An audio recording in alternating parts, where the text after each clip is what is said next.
Hi, lovelies. It's time for story time with Dottie. So, what is happening, everyone? Let me jump on here, see who's here. I know all my regulars are here. Man, I didn't even share this to anywhere. I'm just not even with it. I normally send it to the people, but Miss America. Oh, stop. I do need a crown though. Oh, I have it's not my birthday though, so don't wish me happy birthday. I have this. I mean, it's a crown, but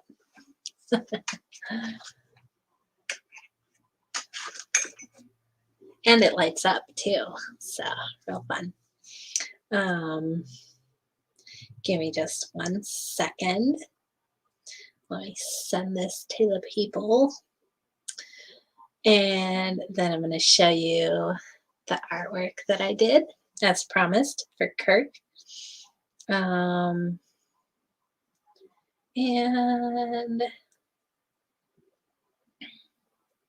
oh, wow. Wow, I was going to get in the chat. Look at that. And then I just sent it to people. Didn't get in chat. So, okay, because it's easier to see. Oh, and bear with me. Got a wrench to give out. It's unfortunate that moderators can't give out wrenches. Would make stuff so much easier. But that's fine. That's a quick fix. Let me get that. There we go. Allison Briscoe. Okay. Now, hello to Kirk Wilson. Kirk, your name just says Kirk on your channel. You just drop the last name. You share now. So, but hello to Kirk. And Allison Briscoe, Eric DeLeon, Doc Michael, And that's it so far. Don't forget to hit the old Rogans up there. And yeah, so I did a painting earlier this week that Kirk really wanted to see, and I'm quite proud of this one. Just Kirk now. But yeah, I'm quite proud of this painting. So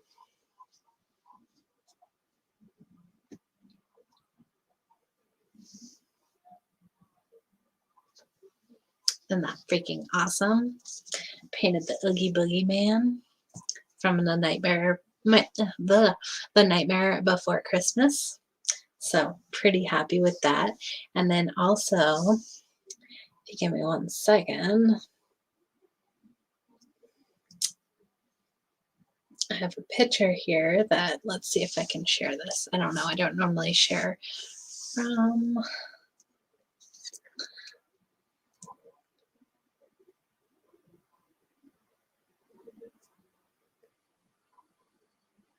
One second.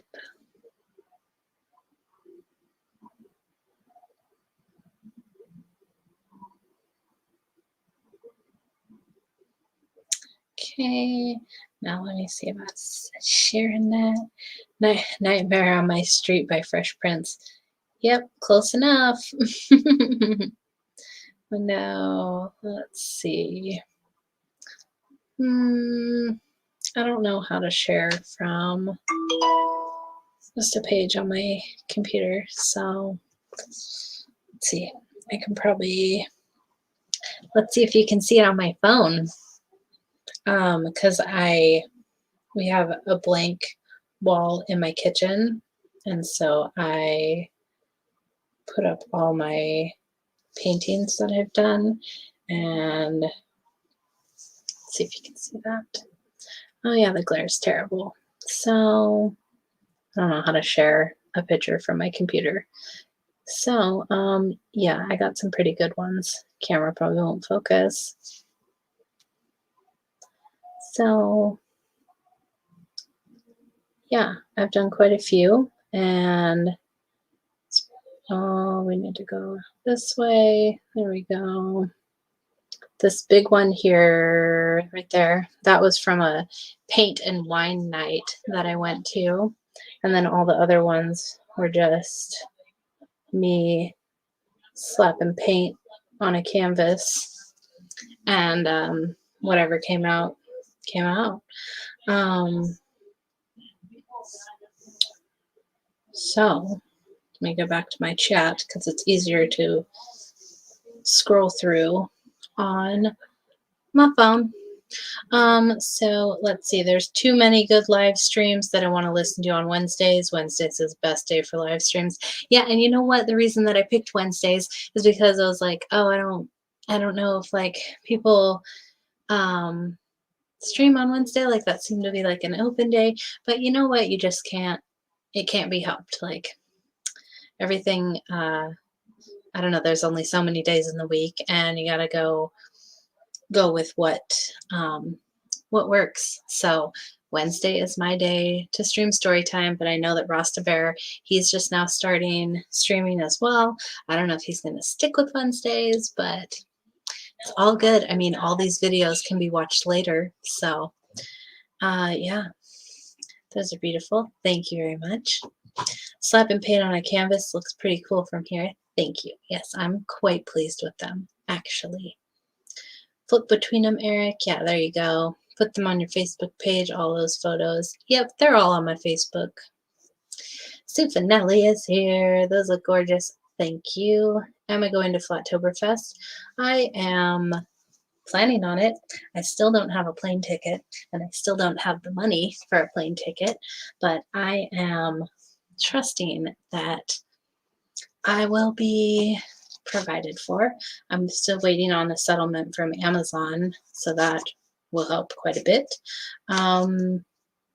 But yeah, I'm just going to stay confident that one way or another I will be going to Flattoberfest. And I'm still looking for someone to room with, so someone has an extra room, an extra bed, or whatever. I'm looking to room with someone. So there's that. Rasta Bear has found love, he said today on a stream. Really? He's found a lady? That would be awesome. He's super cool. He's very, very awesome person.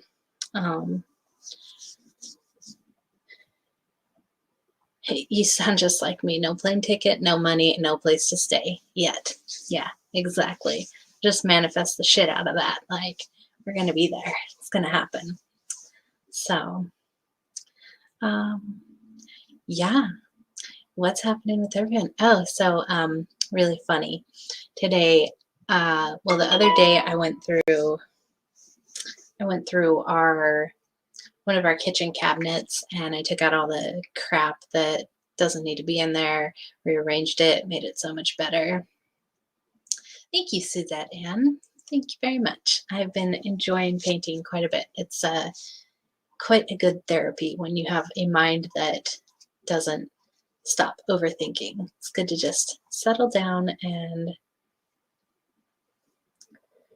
Karen set him up with a friend that lives close to him. You should have seen it. He was getting like a schoolboy. Oh, that's cute.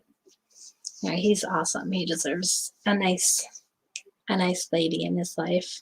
And he actually lives close to me. Like he goes between Portland and Forks. So he's always just like a couple hours from me. Karen B just dumped some old girlfriend on Rasta Bear. Very nice. Awesome. Good for him. Yeah, that's really great. He's super awesome. And oh yeah, so today, well, when I cleaned out the other cabinet, I told my granny that I was going to be going through. We have a big drawer of junk in the kitchen, and there's a bunch of utensils in there that like hasn't been used in who knows how long. And so I told Granny that I was going to be going through that, and she's like, okay, whatever. And then so I started going through it today, and she I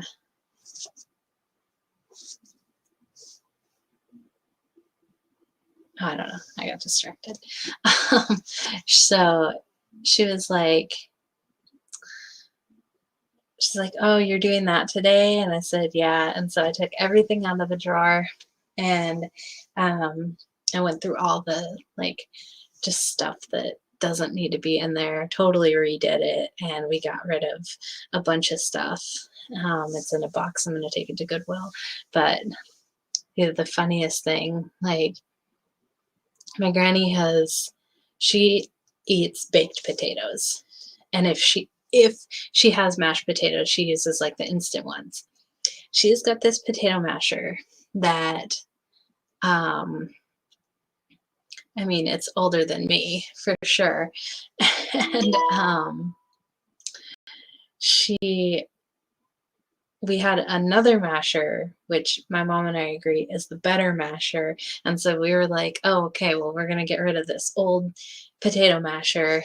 My granny will not let it go. She's like, no, like that's my potato masher. I need it. And I'm like, you don't need it. You don't. Like, you're not going to ever make mashed potatoes again to where you need a potato masher. It's not going to happen. She's like, no, you're not getting rid of my potato masher. And same, she has this really old cheese grater. She is never going to grate cheese again, ever. It's not happening. And she wouldn't give those two things up. And then this other like it's like a squeeze whisk thing, but it's like two flat pieces, and then you can like squeeze it together, and then it's like kind of a whisk, but you can also flip stuff with it. And these three things, like, she would not give up. And so I said, okay, you can keep them, but if you don't use them by the end of the year, they're all going. And she said, okay, that's fine.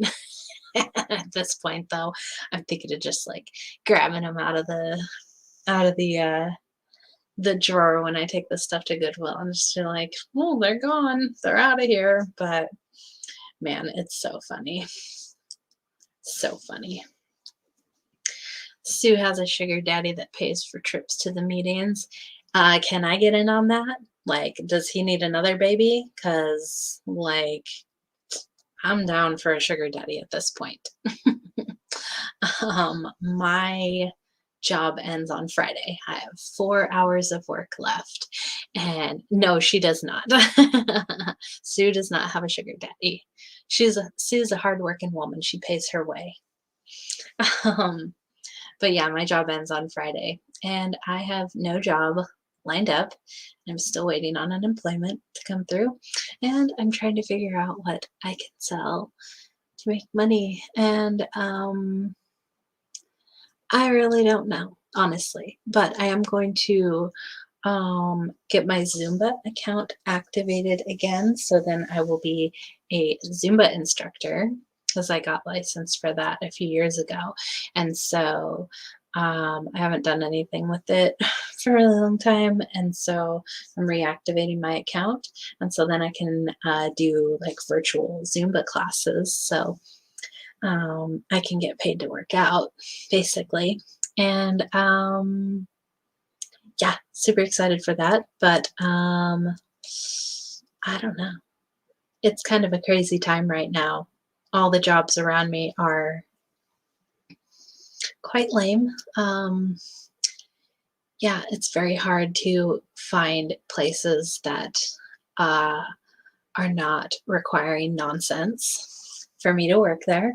So it's an interesting time to be going into unemployment. Oh, hiccups, man. Let's see.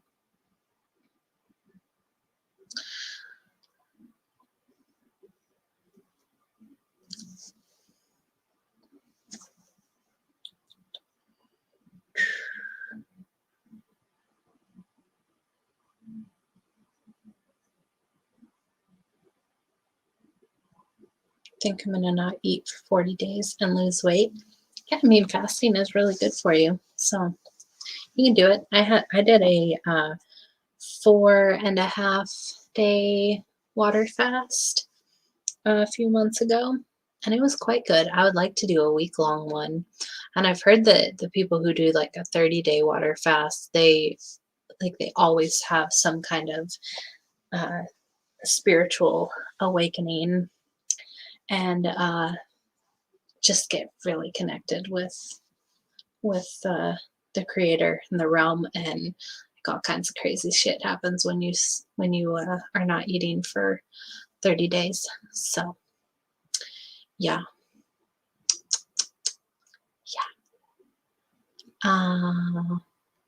Anything else going on with the peoples, or should we just get into the story time?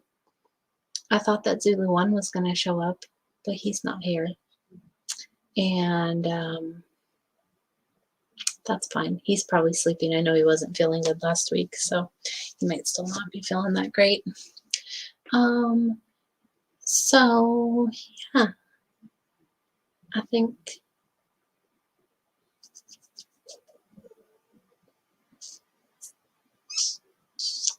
yeah, that sounds about right, Eric.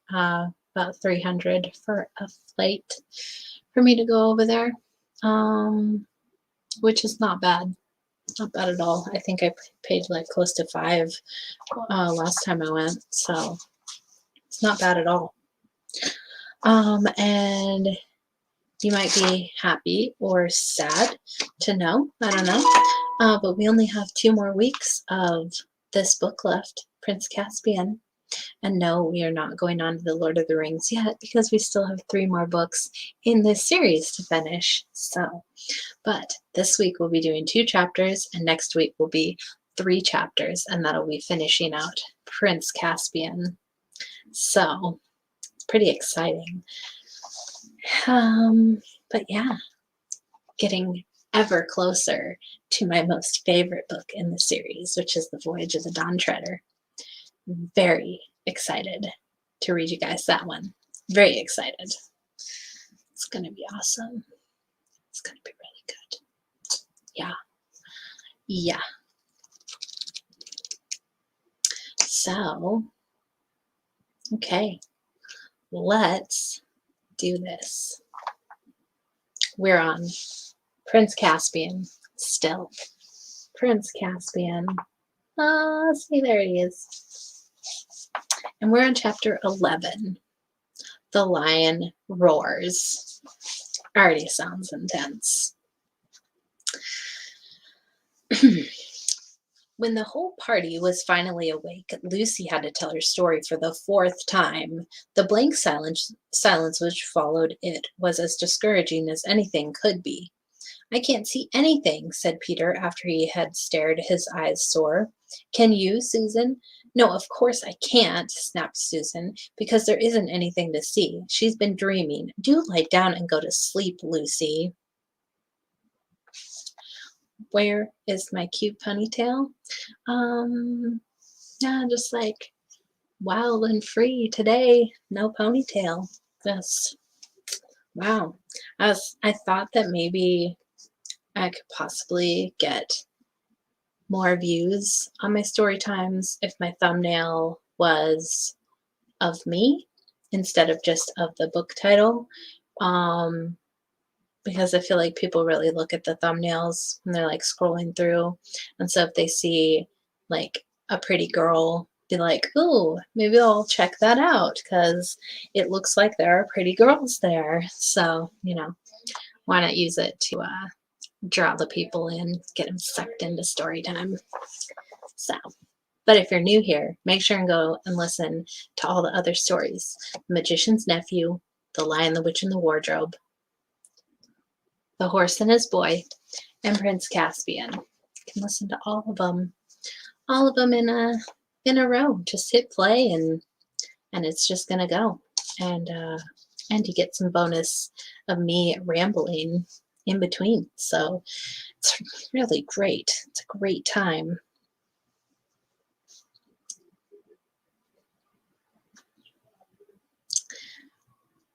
"And I do hope," said Lucy in a tremulous voice, "that you will all come with me, because I'll have to go with him whether anyone else does or not." "Don't talk nonsense, Lucy," said Susan. "Of course you can't go off on your own. Don't let her, Peter. She's being downright naughty." "I'll go with her if she must go," said Edmund. "She's been right before." "I know she has," said Peter, "and she may have been right this morning. We certainly had no luck going down the gorge. Still, at this hour of the night, and why should Aslan be invisible to us? He never used to be. It's not like him. What does the DLF say?" "Oh, I say nothing at all," answered the dwarf. "If you all go, of course I'll go with you, and if your party splits up, I'll go with the High King. That's my duty to him and King Caspian. But if you ask my private opinion, I'm a plain dwarf who doesn't think there's much chance of finding a road by night where you couldn't find one by day, and I have no use for magic lions, which are talking lions and don't talk, and friendly lions, though they don't do us any good, and whopping big lions, though nobody can see them. It's all bilge and beanstalks as far as I can see." What is a tremulous voice? The root word is tremble, I believe. Let's see. Where did she say it again? Hope in a tremulous voice. Yeah, I would think, like a trembling voice. She's like dreading them saying that they won't go with her, and then she'll have to go alone. But she won't be alone because she'll be with Aslan. So, yeah, a trembling voice. These words are too big for my 8th grade education. Yeah.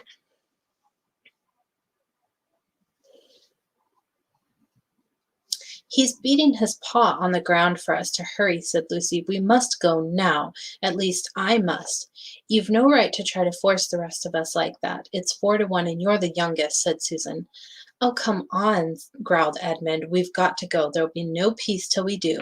He fully intended to back Lucy up, but he was annoyed at losing his night's sleep and was making up for it by doing everything as sulkily as possible.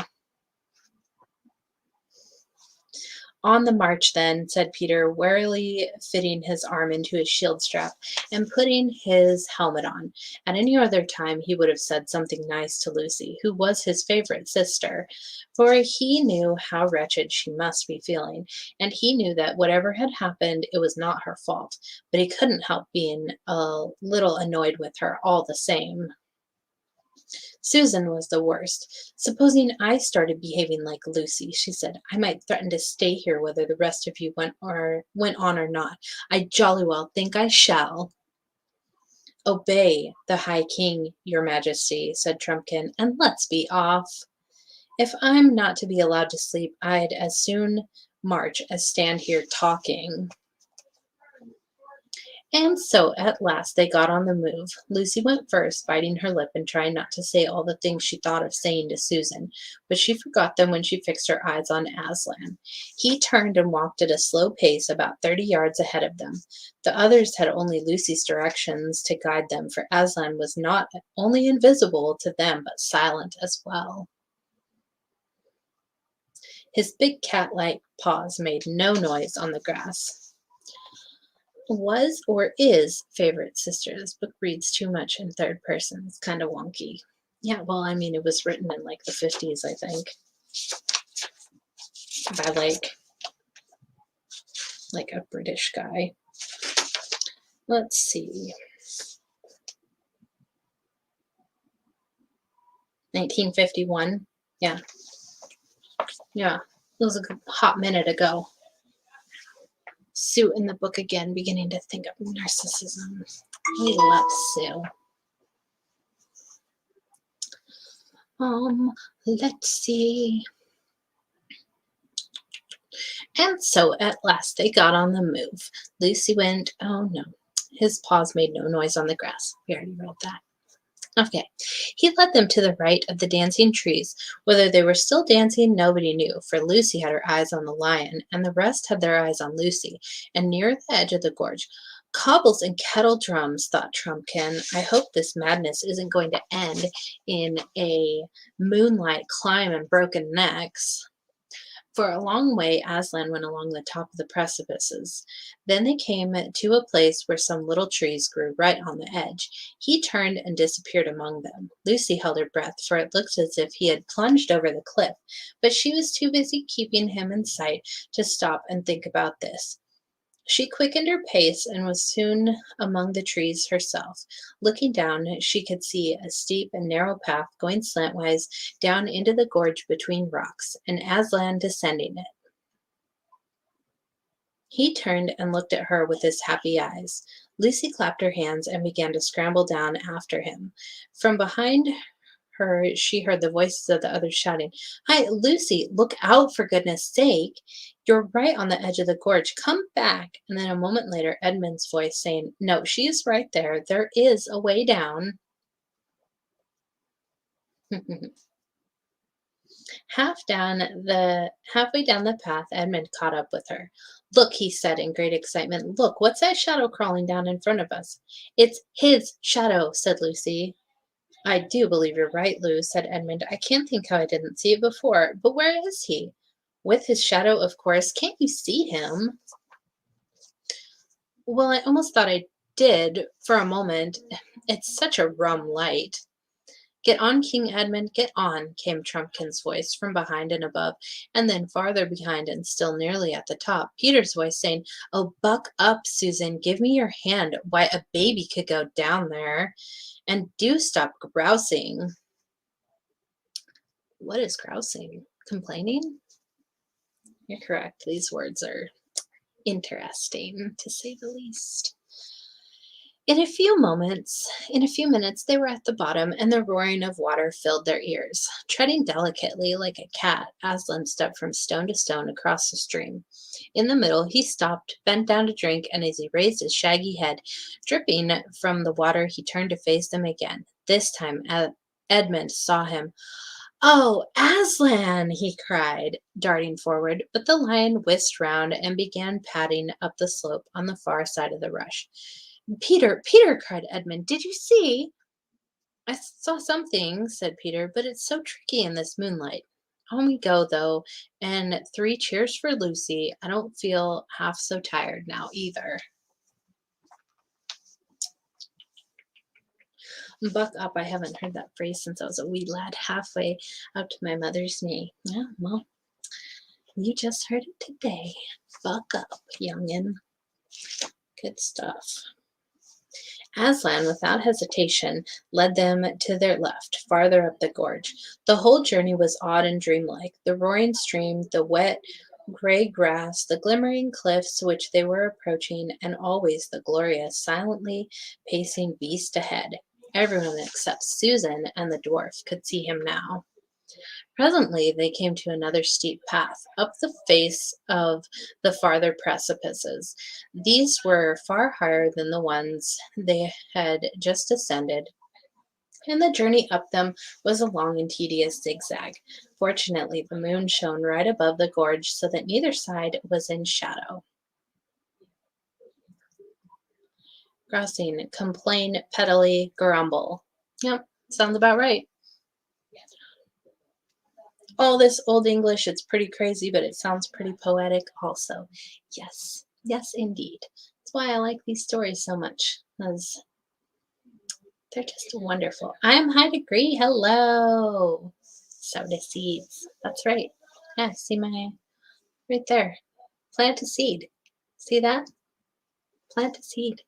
Plant a garden. Go crazy with your garden. Lucy was nearly blown when the tail and hind legs of Aslan disappeared over the top, but when one last effort she scrambled after him and came out rather shaky-legged and breathless on the hill they had been trying to reach ever since they left Glasswater.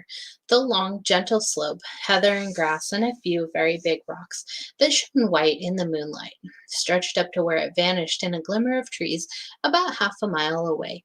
She knew it. It was the hill of the stone table. With a jingling of mail, the others climbed up behind her. Aslan glided on before them, and they walked after him. Lucy, said Susan in a very small voice. Yes, said Lucy. I see him now. I'm sorry. That's all right. But I've been far worse than you know. I really believed it was him. Yesterday, when he warned us not to go down to the fir wood, and I really believed it was him tonight when you woke us up. Deep down inside, or I could have if I'd let myself. But I just wanted to get out of the woods, and oh, I don't know, and whatever am I to say to him? Perhaps you won't need to say much, suggested Lucy.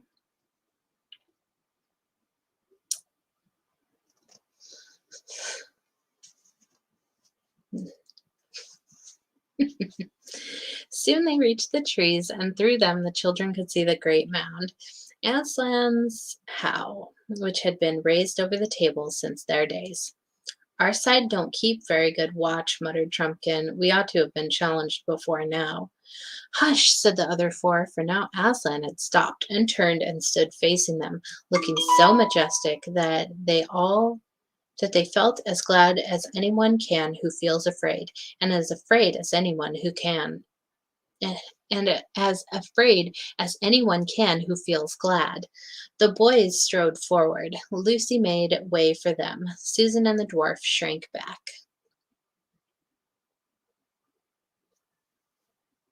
Plant-based life, bedtime stories. Yeah. I just want to get out of the woods myself. Yeah, I personally want to move to the woods. Like, I'd love to move to just like 50 acres in the middle of the freaking woods. Just be done with society and nonsense. But I need a good community if I'm going to live on 50 acres. But, we can all build a town together and actually buy old ghost towns in Washington, buy the whole damn town. That's where it's at. That's where it's at. Oh, Aslan, said King Peter, dropping on one knee and raising the lion's heavy paw to his face. I'm so glad, and I'm so sorry. I've been leading them wrong ever since we started, and especially yesterday morning. My dear son, said Aslan. Then he turned and welcomed Edmund. Well done, were his words. Then, after an awful pause, the deep voice said, Susan. Susan made no answer, but the others thought she was crying. You have listened to fears, child, said Aslan. Come, let me breathe on you. Forget them. Are you brave again? A little, Aslan, said Susan. And now, said Aslan in a much louder voice, with just a hint of a roar in it, while his tail lashed his flanks. And now, where is this little dwarf, the famous swordsman and archer, who doesn't believe in lions? Come here, son of earth, come here. The last word was no longer the hint of a roar, but almost the real thing. Race and wreckage, gasped Trumpkin in the ghost of a voice. The children, who knew Aslan very well enough to see that he liked the dwarf very much, were not disturbed, but it was quite another thing for Trumpkin, who had never seen a lion before, let alone this lion. He did the only sensible thing he could have done. That is, instead of bolting, he tottered toward Aslan. Flanks? I need a freaking thesaurus. Your flanks are like your sides, like your hip area. Yeah, your flank. Yeah. Aslan pounced. Have you ever seen a very young kitten being carried in the mother cat's mouth? It was like that. Bass Square, this is the best area to disappear to the woods. Yeah, for sure. That would make being in Washington much more tolerable if I was just in a great community of bears and flat earthy people, and we just had our own town, and like that's my dream. I want that so much. Yeah, pretty much gonna have to sell a kidney to get the money for that at this point. I have no idea.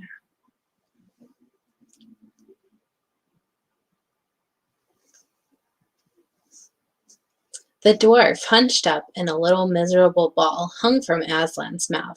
The lion gave him one shake, and all his armor rattled like a tinker's pack. And then, hey presto, the dwarf flew up in the air. He was as safe as if he had been in bed, though he did not feel so. As he came down, the huge velvety paws caught him as gently as a mother's arms and set him right way up, too, on the ground. Now you'll have the pictures. Aslan and Trumpkin.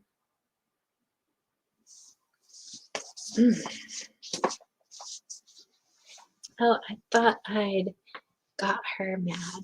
No, not me. I mean, I definitely get mad, but all right now. Not during story time. No. Son of Earth, shall we be friends? Asked Aslan. Yes, he panted the dwarf, for it had not yet got its breath back. Now, said Aslan, the moon is setting. Look behind you, there is the dawn beginning. We have no time to lose. You three, you sons of Adam and son of Earth, hasten into the mound and deal with what you will find there. Let's airdrop Dottie some crypto, people. I mean, you can send resources all you want.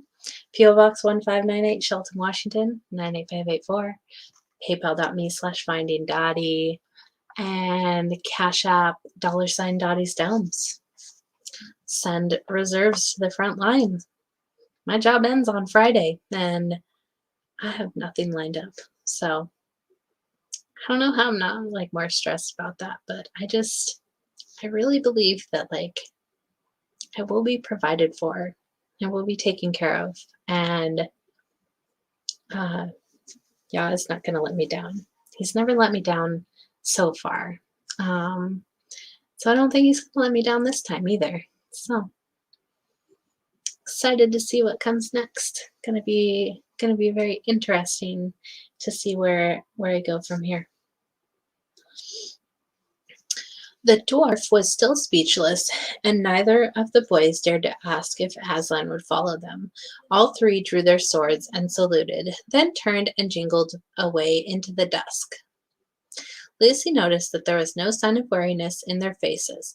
Both the High King and King Edmund looked more like men than boys. The girls watched them out of sight, standing close beside Aslan. The light was changing. Low down in the east, Erebor, the morning star of Narnia, gleamed like a little moon.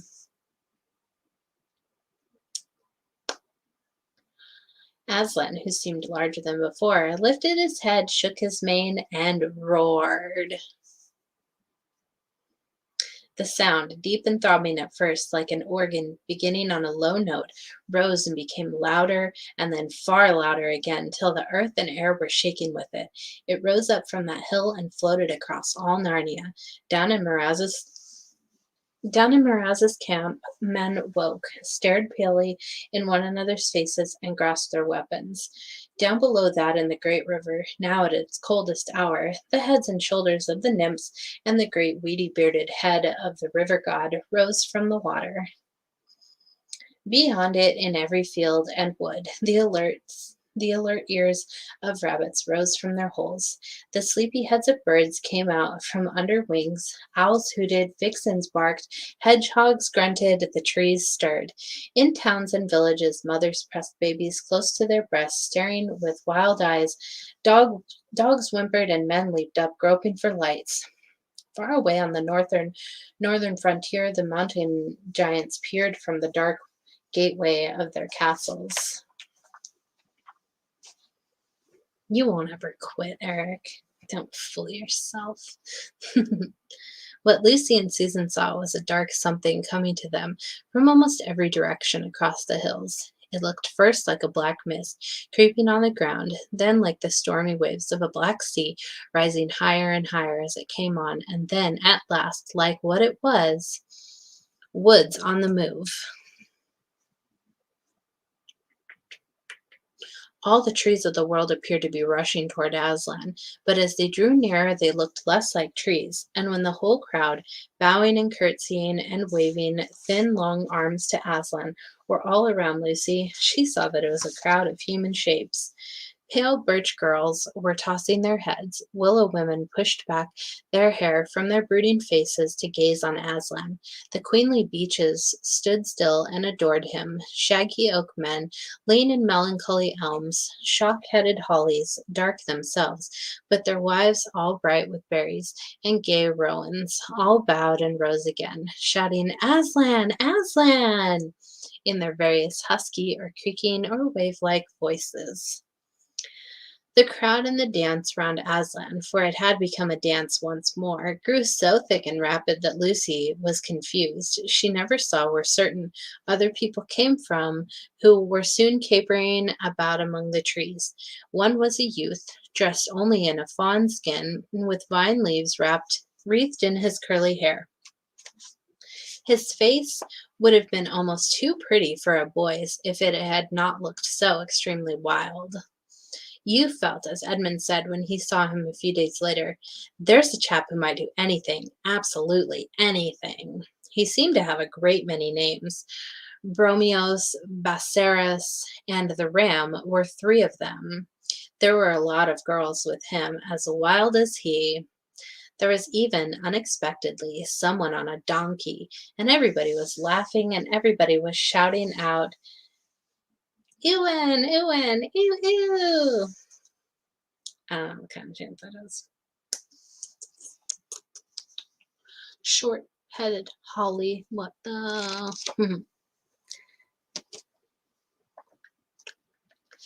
We are the best, the motherfucking best. Don't any of y'all forget that. "Is it a romp, Aslan?" cried the youth, and apparently it was, but nearly everyone seemed to have a different idea as to what they were playing. It may have been Tig, but Lucy never discovered who was it. I think that's supposed to be Tag. Maybe I'm misspell there. Maybe it's called Tig in Narnia. I don't know. It was rather like blind man's bluff, only everyone behaved as if they were blindfolded. It was not unlike Hunt the Slipper, but the slipper was never found.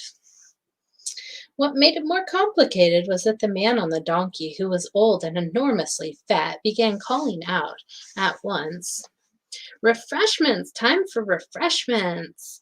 and falling off his donkey and being bundled on it again by the others, while the donkey was under the impression that the whole thing was a circus and tried to give a display of walking on its hind legs.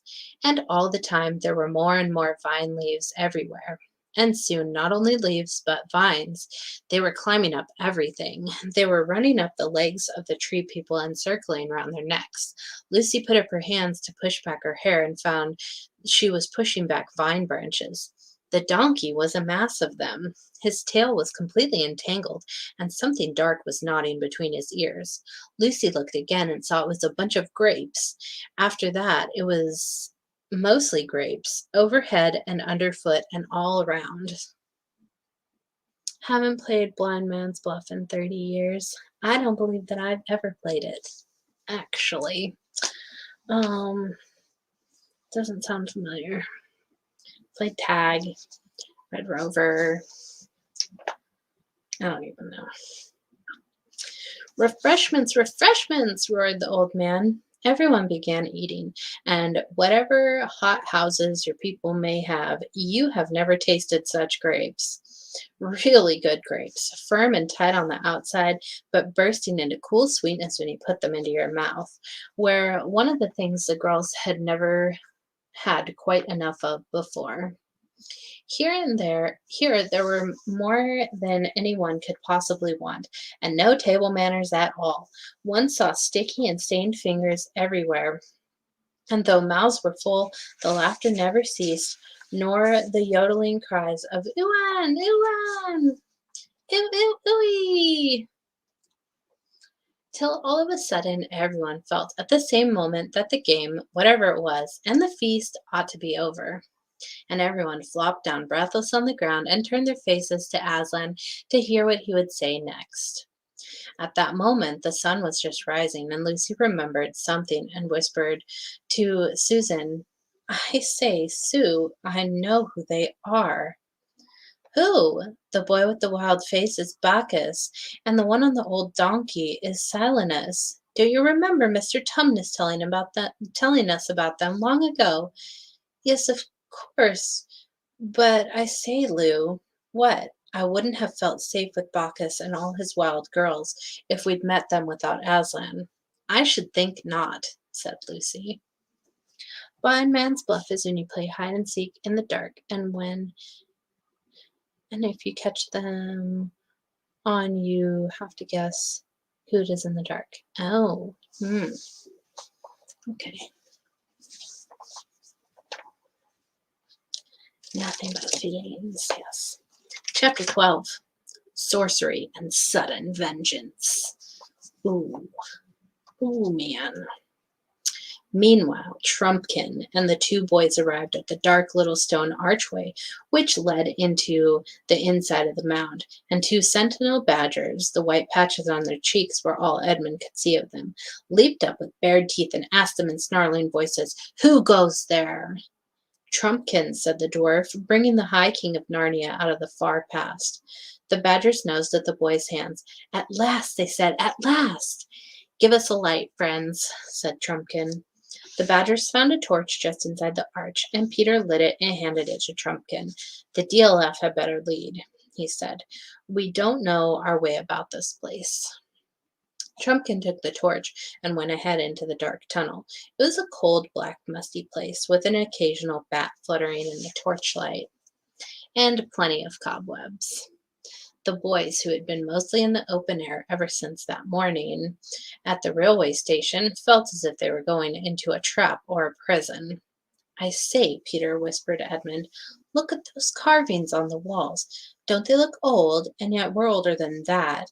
When we were last here, they hadn't been made." "Yes," said Peter, "that makes one think." A picture for you.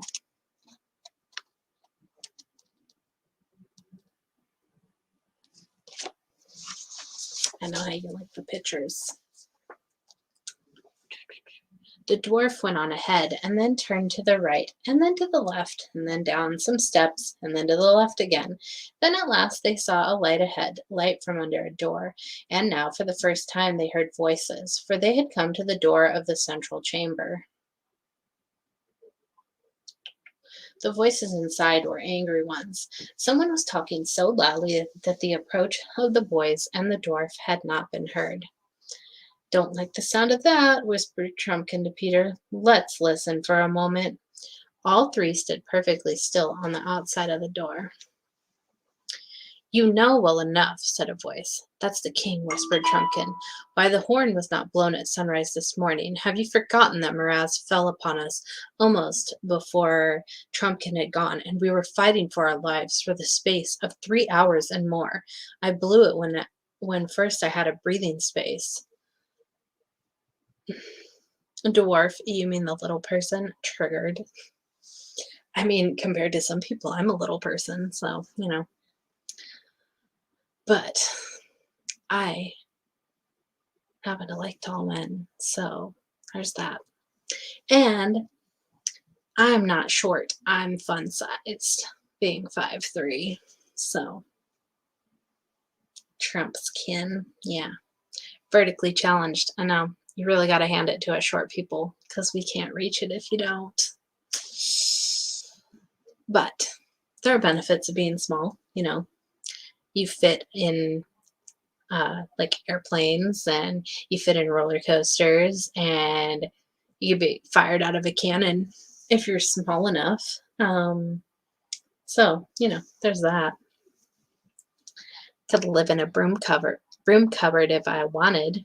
I mean, I wish that I was small enough to live in someone's pocket. So there's that. "I'm not likely to forget it," came the angry voice, "when my dwarfs bore the brunt of the attack, and 1 in 5 of them fell." "That's Knickerbrick," whispered Trumpkin. "For shame, dwarf," came a thick voice. "Truffle hunters," said Trumpkin. "We all did as much as the dwarfs, and none more than the king." "Tell that your tale your own way for all I care," answered Knickerbrick. "But whether it was that the horn was blown too late, or whether there was no magic in it, no help has come. You great clerk, you master magician, you know all. Are you still asking us to hang our hopes on Aslan and King Peter and all the rest of it?" "I must confess, I cannot deny it, that I am deeply disappointed in the results of the operation," came the answer. "That'll be Dr. Cornelius," said Trumpkin. "Only 5'8".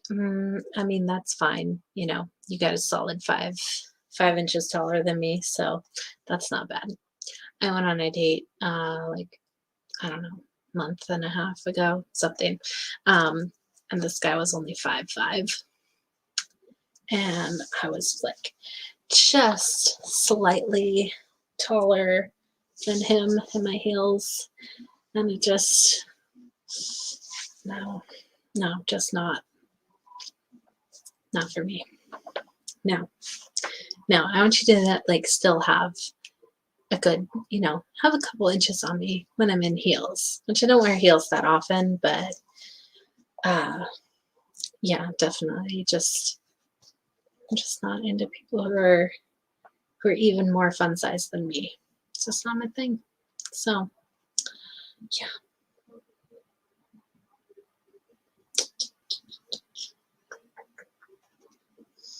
"I must," oh no, that was Dr. Cornelius. "To speak plainly," said Knickerbrick, "your wallet's empty, your eggs addled, your fish uncaught, your promises broken. Stand aside then and let others work.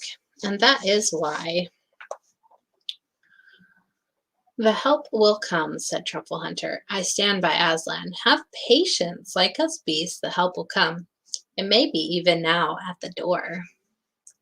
Short women with long hair are the best." I mean, I can't deny that. You said it. Best bear. Was it a plenty of fish meetup? No, I met him in this this singles group that I was in. And yeah, we went out and it was fine, but yeah, just not for me. So I'm still single, just having a blast. Dottie wants 6'5" and full of muscles. I mean, I'm not opposed, but I mean, literally, like, just, taller than me when I'm in heels. That's fine. But yeah, I do like tall men for sure. But it's not hard to be taller than me since I am so short. But yeah, I've been growing out my hair quite a bit. It's actually getting quite long. So feeling quite good about that. But yeah, I've never used a like dating app like Plenty of Fish, Bumble, or Tinder, or whatever the other fucking ones are out there. I thought that it would be way easier for me to find a bear to date, being on the Beartaria Times app, but it really has not. Yeah, it has not been easier. I don't know. I don't know. Do they call you shorty? I mean, not to my recollection. One of my friend's moms from high school, she still calls me Spot. She always called me that. That flat fellow, what's going on? Just go to the secret single mingle at Flattoberfest. Yes, I am planning on that for sure. I will be at the singles meetup. But yeah, I definitely thought that dating would be easier, being like finding my Flat Earth tribe and finding my Bears tribe. I thought the dating would be a lot easier, and it has not been. It has not been at all. Because I mean, everyone is people too, so we all got issues and shit, and one thing about you doesn't mean everything else is compatible. But yeah, I feel like when I finally find my like awakened boyfriend, like that'll be it, because I've had enough just like time wasting relationships. And I mean, I guess it's not a waste of time, like it's all a lesson, whatever, but I don't know. Do you ever just think like don't I deserve to be the love of someone's life too? So I don't know. I just have to believe that like it's not my time yet, so that's why I'm not finding the person, because it's not the time for me. So hate to tell you, but I think you already know this, that most people that are true seekers are very individualistic and independent. So in some respects, I think it would be harder to find. Yeah, for sure. Can be. Definitely. But I don't know. I think also I'm just like, I know very definitely the kind of person that I want to share my time with. And so being willing to not settle on people who are not in that category is a huge thing. Us bears are hardworking guys. Yeah, I love that. Like that's a very, like, very attractive quality to me. Yeah, just like real men. Like there's so few like real men around me just dealing with the public. There's so many just NPC, like not real men that yeah, I mean, just like watching Owen's latest documentary about building Beartaria, seeing like all the guys who were up there building everything, like you could just feel the like masculinity and just testosterone coming through the screen. You're like, damn, those are some manly men. Like, yes, please. um, yeah, but yeah, just being not willing to settle for less than you know is good for you. Like that's a huge thing in dating. Just knowing the kind of person you want to share your time with, and yeah. But just because I want that kind of person doesn't mean that kind of person just falls in my life. You know, had some interesting interactions with a couple bears. Um, one less than good, one was not bad, but yeah, I really just I guess I just like thought that I would like meet like a great bear and it would just be easy and like it would be what it's supposed to be. But again, the time is just not right for me right now. So for whatever reason, I have not come across that bear's path, or he's not come across mine, or I don't know. So just trying to crush onward in doing what I'm doing. And I mean, I don't really want to accept that, like, I'm just like not meant to have someone. It's kind of a sad thought. So I think there's someone for everyone. But I mean, at the same time, not everyone is meant to have someone. So it's what it is. It's all good.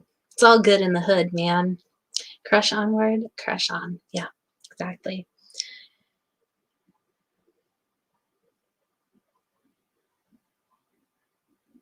Yeah, exactly, Eric. Men do not like fend for themselves much in like normal society. They're very just weak and drained and just unappealing to women who genuinely would love to be housewives. I I would love to be someone's housewife. I would love it so much. It'd be so wonderful. But again, can't force the shit to happen. So I don't know. One day, that guy, he will message me. He will find me. So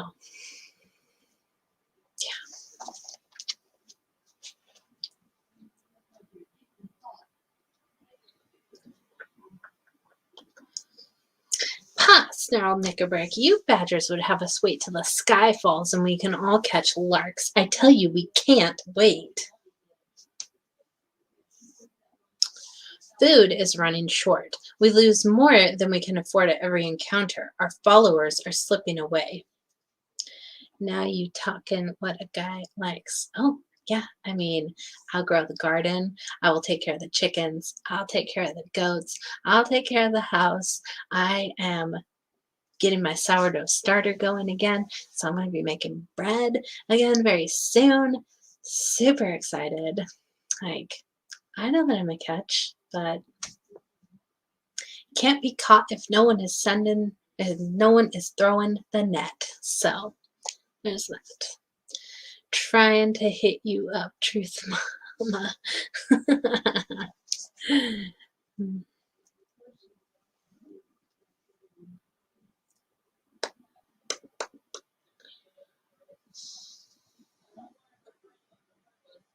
Where did I go? Oh, and why? Asked Truffle Hunter. I'll tell you why. Because it is noised among them that we have called on the kings of old, and the kings of old have not answered. The last words Trumpkin spoke before he went, and went most likely to his death, were, "If you must blow the horn, do not let the army know why you blow it, or what you hope from it." But that same evening everyone seemed to know.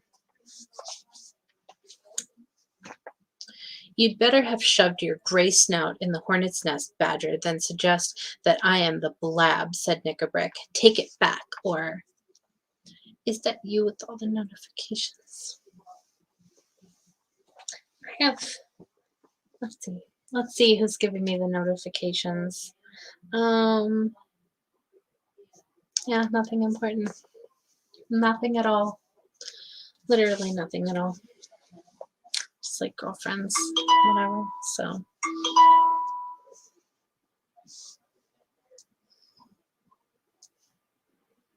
Don't you dare. No, that's the Bear Nation. Yeah, I mean, I could only hope. I will respect the results of a duel.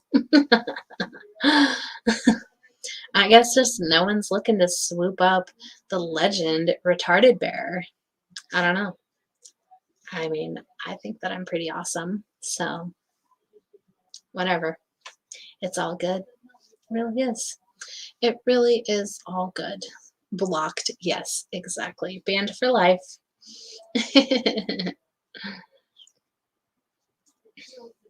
Oh, stop it, both of you, said King Caspian. I want to know what it is that Knickerbrick keeps on hinting we should do. But before that, I want to know who those two strangers are whom he has brought into our council and who stand there with their ears open and their mouths shut. They are friends of mine, said Knickerbrick. And what better right have you yourself to be here than that you are a friend of Trumpkin's and the Badgers? And what right has that old dotard in the black gown to be here except that he is your friend? Why am I to be the only one who can't bring in his friends? His Majesty is the king to whom you have sworn allegiance, said Truffle Hunter sternly. Court manners, sneered Knickerbrick, but in this hole we may talk plainly. You know, and he knows, that this Telmarine boy will be king of nowhere and nobody in a week unless we can help him out of the trap in which he sits. Perhaps, said Cornelius, your new friends would like to speak for themselves. You there, who and what are you? Worshipful Master Doctor, came a thin, whining voice. So please you, I am only a poor old woman.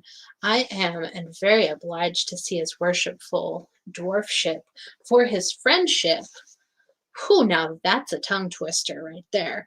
Worshipful dwarfship for his friendship. Youch. I'm sure His Majesty, bless his handsome face, has no need to be afraid of an old woman that's nearly doubled up with her rheumatics and hasn't 2 sticks to put under her kettle. I have some poor little skill, not like yours, Master Doctor, of course, in small spells and cantrips that I'd be glad to use against our enemies if it was agreeable to all concerned, for I hate 'em. Oh yes, no one hates better than me. That is all most interesting and satisfactory, said Dr. Cornelius. I think I now know who you are, madame. Perhaps your other friend, Knickerbrick, would give some account of himself. A dull gray voice at which Peter's flesh crept replied, I am hunger, I am thirst. Where I bite, I hold till I die, and even after my death, they must cut out my mouthful from my enemy's body and bury it with me. I can fast 100 years and not die. I can lie 100 nights on the ice and not freeze. I can drink a river of blood and not burst. Show me your enemies. River of blood. Good God. And it is in the presence of these two that you wish to disclose your plan, said Caspian. Yes, said Knickerbrick, and by their help that I mean to execute it. There was a minute or two during which Trumpkin and the boys could hear Caspian and his two friends speaking in low voices, but could not make out what they were saying. Then Caspian spoke aloud. Well, Knickerbrick, he said, we will hear your plan. Not true, you will die. Yeah, no shit. Fast 100 years? Boy, oh boy. There was a pause so long that the boys began to wonder if Knickerbrick were ever going to begin. When he did, it was in a lower voice, as if he himself did not much like what he was saying. All said and done, he muttered. None of us knows the truth about the ancient days in Narnia. Trumpkin believed none of the stories. I was ready to put them to the trial. We tried first the horn, and it has failed. If there ever was a high King Peter and Queen Lucy, and a King Edmund, and a Queen Lucy, Queen Susan, and a King Edmund, and a Queen Lucy, then either they have not heard us, or they cannot come, or they are our enemies. Only way you're going to link up with Dottie is to attend Flaptoberfest and participate in the secret singles. Good luck, Eric. May the odds be ever in your favor. May it indeed. Trying to say something. Or they are on the way, put in Truffle Hunter. You can go on saying that till Miraz has fed us all to his dogs. As I was saying, we have tried one link in the chain of old legends, and it has done us no good. Well, but when your sword breaks, you draw your dagger. The stories tell of other powers besides the ancient kings and queens. How if we could call them up? Who are they going to call? Oh, ouch, my hip is trying to pop. Silly one, there he is. If you mean Aslan, said Truffle Hunter, it's all one calling on him and on the kings. They were his servants. If he will not send them, but I make no doubt he will, is he more likely to come himself? No, you're right there, said Knickerbrick. Aslan and the kings go together. Either Aslan is dead, or he is not on our side, or else something stronger than himself keeps him back. And if he did come, how do we know? He'd be our friend. He was not always a good friend to dwarfs by all that's told, not even to all beasts. Ask the wolves. And anyway, he was in Narnia only once that I ever heard of, and he didn't stay long. You may drop Aslan out of the reckoning. I was thinking of someone else. There was no answer, and for a few minutes it was so still that Edmund could hear the wheezy and snuffling breath of the badger. What do you mean? Said Caspian at last. I mean a power so much greater than Aslan's that it held Narnia spellbound for years and years, if the stories are true. The White Witch! Cried three voices all at once, and from the noise Peter guessed that three people had leaped to their feet. Yes, said Knickerbrick very slowly and distinctly. I mean the witch. Sit down again. Don't take all fright at a name as if you were children. We want power, and we want a power that will be on our side. As for power, do not the stories say that the witch defeated Aslan and bound him and killed him on that very stone, which is over there just beyond the light? Can't kill Aslan. What a disgrace. But they also say that he came to life again, said the badger sharply. Yes, they say, answered Knickerbrick, but you'll notice that we hear precious little about anything he did afterward. He just fades out of the story. How do you explain that? If he really came to life, isn't it much more likely that he didn't, and that the stories say nothing more about him because there was nothing more to say? He established the kings and queens, said Caspian. A king who has just won a great battle can usually establish himself without the help of a performing lion, said Knickerbrick. There was a fierce growl, probably from Truffle Hunter.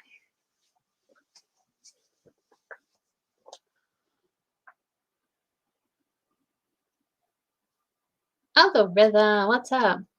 Wow, you're digging deep into my old videos. Like, that's dangerous territory. Territory. Ooh, boy, oh boy. Haven't watched my old videos in forever. 12:11 my time. Thank you, honey. I mean, Dottie really enjoy bedtime stories by candlelight. Well, I'm glad that you enjoy. I enjoy reading stories to the people. But yeah, man, I think that perspective one, like that would have been like my first video, maybe second. Like, whew, that was a long time ago. And a lot of the ones in between, I was just like trying to figure out what the hell I was doing with my channel. I still mostly don't know what I'm doing with my YouTube channel. I have no idea really. I mean, right now story time is pretty good, but I like to do other stuff too, but not sure what. I like to have guests on. Like, I like having chats with other people. Like, it's nice to just like kind of have a topic, maybe even not, just have conversation with your friends. Um, and anyway, Knickerbrick continued, what came of the kings and their reign? They faded too, but it's very different with the witch. They say that she ruled for 100 years, 100 years of winter. There's power if you like. There's something practical. But heaven and earth, said the king, haven't we always been told that she was the worst enemy of all? Wasn't she a tyrant 10 times worse than Miraz?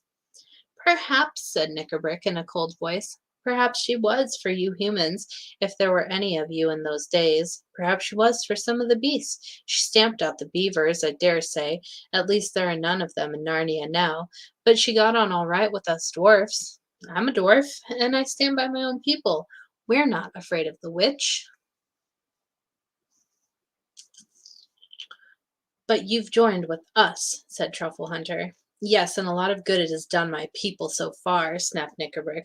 Who is sent on all the dangerous raids? The dwarfs. Who go short when the rations fail? The dwarfs. Who lies, all lies, said the badger. And so, said Knickerbrick, whose voice now rose to a scream, if you can't help my people, I'll go to someone who can. Is this open treason, dwarf? Asked the king. Put that Oh, ouch. Put that sword back in its sheath, Caspian, said Knickerbrick. Murder at council, Ed? Is that your game? Don't be fool enough to try it. Do you think I'm afraid of you? There's 3 on my side and 3 on yours. Come on then, snarled Truffle Hunter, but he was immediately interrupted. Stop, stop, stop, said Dr. Cornelius. You go on too fast. The witch is dead. All the stories agree on that. What does Knickerbrick mean by calling on the witch?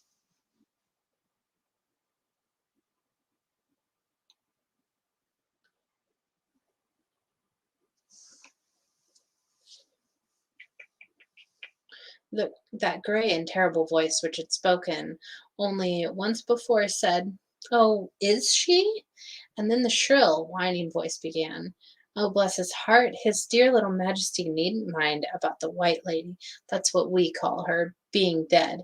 The worshipful master doctor is only making game of a poor old woman like me when he says that. Sweet master doctor, learned master doctor, who ever heard of a witch that really died? You can always get them back. Call her up, said the gray voice. We're all ready. Draw the circle, prepare the blue fire. It's not a good idea. Not at all a good idea. Above the steadily increasing growl of the badger and Cornelius's sharp "What?" rose the voice of King Caspian like thunder. So that is your plan, Knickerbrick. Black sorcery and the calling up of an accursed ghost, and I see who your companions are, a hag and a werewolf. The next minute or so was very confused. There was an animal roaring, a clash of steel. The boys and Trumpkin rushed in. Peter had a glimpse of a horrible, gaunt creature, half man and half wolf, in the very act of leaping upon a boy about his own age. And Edmund saw a badger and a dwarf rolling on the floor in a sort of cat fight. Trumpkin found himself face to face with the hag. Her nose and chin stuck out like a pair of nutcrackers. Her dirty gray hair was flying about her face, and she had just got Dr. Cornelius by the throat. At one slash of Trumpkin's sword, her head rolled on the floor. Whew! Then the light was knocked over, and it was all swords, teeth, claws, fists, and boots for about 60 seconds. Then silence. Are you all right, Ed? Ooh. I don't know if you can see it. They're all fighting in the cave. Hit that thumbs up for me. Yes, please. Rather watch Dottie in this channel than a lot of others. Oh yeah, obviously. I think so, panted Edmund. I've got that brute Knickerbrick, but he's still alive. Weights and water bottles, came an angry voice. It's me you're sitting on. Get off. You're like a young elephant. Sorry, DLF, said Edmund. Is that better?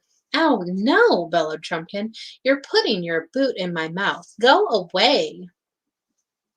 Cave fighting, yeah. Yeah, for sure. I mean, if you're going to fight, why not fight in the cave? Why not? Is King Caspian here? Asked Peter. I'm here, said a rather faint voice. Something bit me. They all heard the noise of someone striking a match. It was Edmund. The little flame showed his face, looking pale and dirty. He wandered about for a little, found the candle. They were no longer using the lamp, for it had run out of oil. Set it on the table and lit it. When the flame rose clear, several people scrambled to their feet. 6 faces blinked at one another in the candlelight. We don't seem to have any enemies left, said Peter. There's the hag, dead. He turned his eyes quickly away from her. And Knickerbrick, dead too. And I suppose this thing is a werewolf. It's so long since I've seen one. Wolf's head and man's body. That means he was just turning from man into wolf at the moment he was killed. And you, I suppose, are King Caspian. Yes, said the other boy, but I have no idea who you are. It's the High King, King Peter, said Trumpkin. Your Majesty is very welcome, said Caspian. And so is your Majesty, said Peter. I haven't come to take your place, you know, but to put you into it. Your Majesty, said another voice at Peter's elbow. He turned and found himself face to face with the badger. Peter leaned forward, put his arms around the beast, and kissed the furry head. It wasn't a girlish thing for him to do, because he was the High King. Best of badgers, he said. You never doubted us through. Don't ever deface yourself, my friend. You're a wonderfully made woman. Thank you very much. Thank you very much. No credit to me, your Majesty, said Truffle Hunter. I'm a beast, and we don't change. I'm a badger, what's more, and we hold on. I'm sorry for Knickerbrick, said Caspian, though he hated me from the first moment he saw me. He had gone sour inside from long suffering and hating. If we had won quickly, he might have become a good dwarf in the days of peace. I don't know which of us killed him, and I'm glad of that. You're bleeding, said Peter. Yes, I'm bitten, said Caspian. It was that wolf thing. Get bit by a werewolf? Hopefully it doesn't turn into one. I don't know if it's one of those kinds. Cleaning and bandaging the wound took a long time, and when it was done, Trumpkin said, Now, before everything else, we want some breakfast. Ew. But not here, said Peter. No, said Caspian with a shudder, and we must send someone to take away the bodies. Let the vermin be flung into a pit, said Peter, but the dwarf we will give to his people to be buried in their own fashion. They breakfasted at last in another of the dark cellars of Aslan's house. It was not such a breakfast as they would have chosen, for Caspian and Cornelius were thinking of venison pasties, and Peter and Edmund of buttered eggs and hot coffee. But what everyone got was a little bit of cold bear meat out of the boys' pockets, a lump of hard cheese, an onion, and a mug of water. But from the way they fell to, anyone would have supposed it was delicious.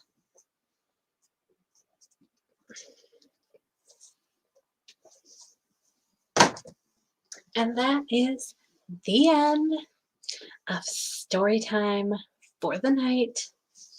So next week, we're going to have 3 chapters, and we're going to be finishing out Prince Caspian. So, yet another book that is coming to a close. We've got 3 chapters, a bonus.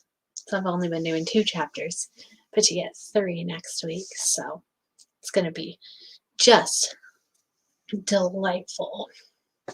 I really don't remember how this book ends, so it's going to be fun.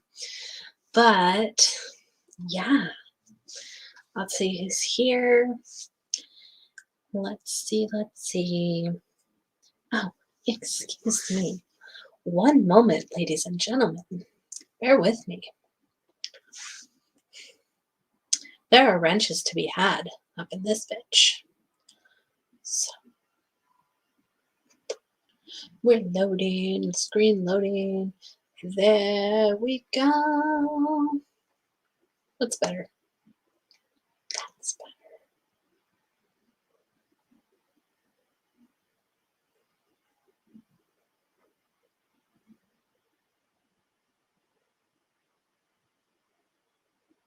Okay, perfect. Are you standing up? A chair stool would help. Yes, I am standing up, actually. I like to stand, but my feet get tired from like just standing in place. So I'm like constantly like fidgeting and moving. And I have like a really high platform bed. And so I'm like putting my foot up on the side of the platform just to like take the pressure off one leg, whatever. One day I will have an office where I can have my computer, everything set up all the time because I have to set this up each time. And, you know, just set my camera up, my light, and my computer, and the stream, and all this shit. So one day I'll have a place I'll just be able to turn it on, bam, it's right there, like all ready to go. So let's see. Are you going to bowl at the hotel? I was looking at pictures of the hotel. I haven't done that in a long time. It would be fun. Yeah, I'm definitely gonna bowl. Oh yeah, for sure. Gonna bowl, play it in like the arcade, whatever there is. Yeah, I heard there's like, I think like go-kart racing, I think. Definitely gonna do that as well. What a great map. Oh, thank you. Yes, this is the map of Narnia. There we go. Narnia. So that's the books that we're reading. And so I got this map for it. And when we read The Lord of the Rings, it's going to be Middle Earth. So pretty excited for that map too. But yeah, I'm super excited for like the music and the bowling and just like Flattoberfest. So let's talk about that for a minute.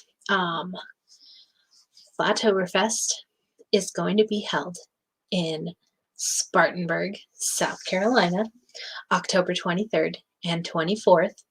There's a secret singles mingle that Karen is putting on. You just have to email her. I don't remember her email address. I apologize. But you have to email her to get on the singles list and get your tickets, get your plane tickets. Yeah, it's all going to be a real good time.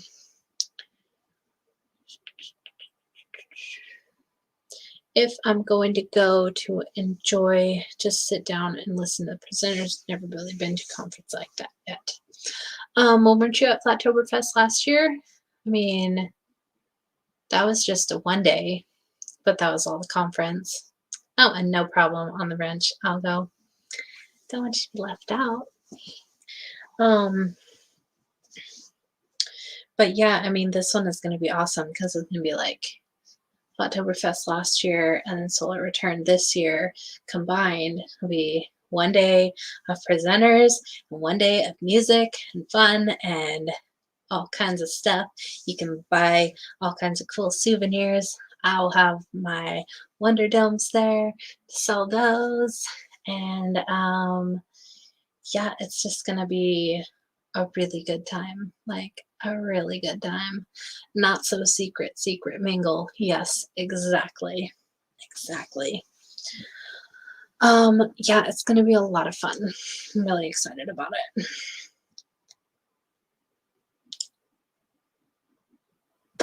Yeah, I'm sure there'll be a meetup this time as well. It's in a different place than it was the last two times. So yeah, I'm sure there'll be a meetup that Friday before. Like, there's no way that many flat earthers and bears can come into town and just like not have a meetup. So it's going to be really fun because at Solar Return, I was losing my voice by the end of Friday after the meetup. And so then by the end of Saturday, I had no voice at all. It was bad. You know, people just kept coming and trying to talk to me. And I'm like, I really want to talk, but I literally have no voice at all. Like, at all. It's pretty funny.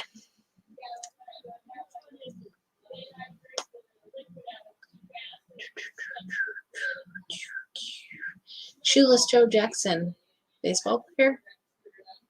I mean, I know who it is, but yeah. So yeah, it's gonna be a really good time. Get your ticket at flatearthfestivals.com. Be there or be sphere. So gonna be a lot of fun. Like a lot of fun.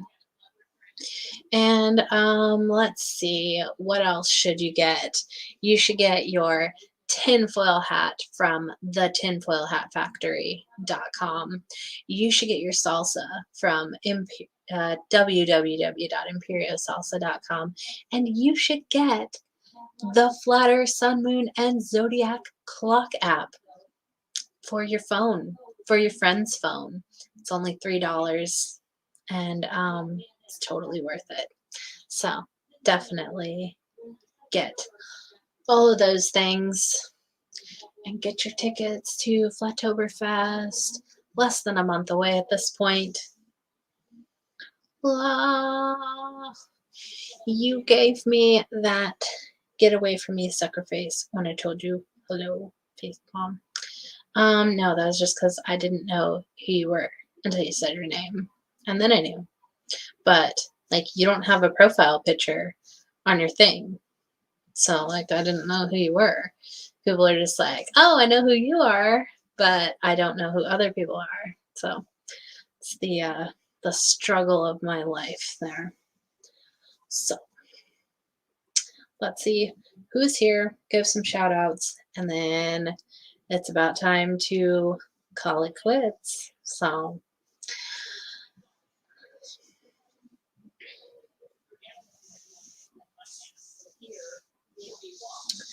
all the single people will have to wear yellow star, kind of in bad taste considering the rollerblading accident. Well, I mean, seeing as it was only nine gay guys rollerblading in that accident, not really much of a tragedy. So, yeah.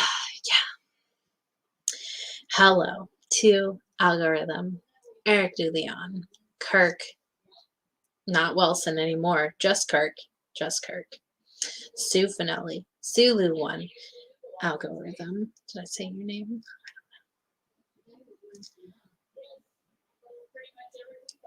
La la la, I am high degree.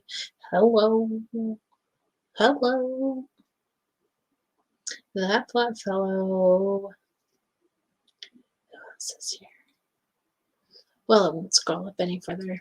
I know that Basque Bear was here. I know that. Who the heck else is here? Maybe I can scroll up a little on this one. Maybe it will not freak out. Just never know when your computer's going to freak out. It's a risky game we play here. Jeannie, hello to you. La, la, la, la. I think that's probably everyone. I think that's it. So, the 6 rollerbladers never saw it coming. Poor bastards. Yeah, you never do. You never do. Well, I would like to thank you all for being here. Storytime with Dottie. If you want to send me a letter or seeds or silver or something you made, whatever, P.O. Box 1598, Shelton, Washington 98584, paypal.me/finding Dottie, and Cashapp $Dottiesdomes. So it's been fun. I love you guys and gals the most. I appreciate you joining me for story time. Next week we're finishing out our book. So I hope you'll all tune in again Wednesday at 8 p.m. No, you're not allowed to send me more caramel apple candy, Zulu. I have enough. I have enough, okay? Unless you find some soft caramel apples, which it's the time of the year that shit should be coming out, though it doesn't exist on the East Coast, apparently, but I do not need more caramel apple hard candies, that's for sure. So I thank you all again for being here, and I'll see y'all on the flat side. Much love. Bye.